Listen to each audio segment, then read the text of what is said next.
Tai Artūrai, dabar dar vieną papasakokit. Jūs visai neseniai pradėjot naudot rudeninį purškimą. Nu, keletą metų jau.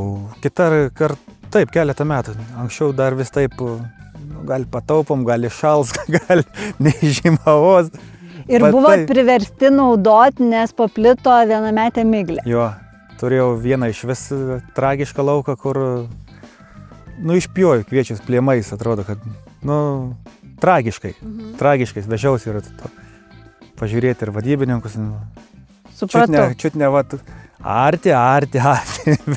O jūs nearė, pas jumis yra skutimas. Taip, skutimas. Ir skutimas jau yra 10 metų, gal ir daugiau, be plūgo dirbant. Tai...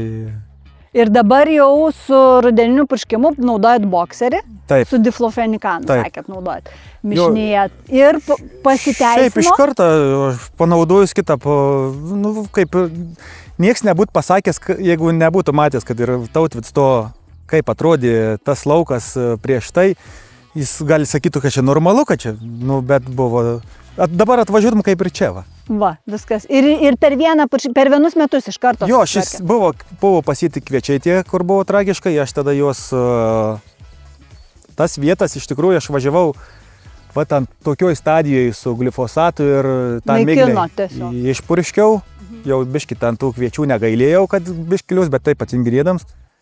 Ir vėl po to nukūlėm, vėl suskutom ir vėl pasiėm kviečius ir tada panaudojom bokserį ir...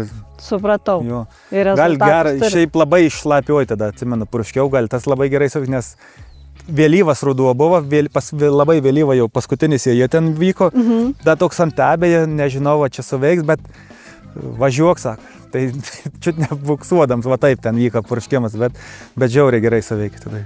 Tai puikiai. Gerai, kai yra patirtis su sėkmingais rezultatais. Sėkmingi rezultatai tik per patirtis. Tik tai ir patys.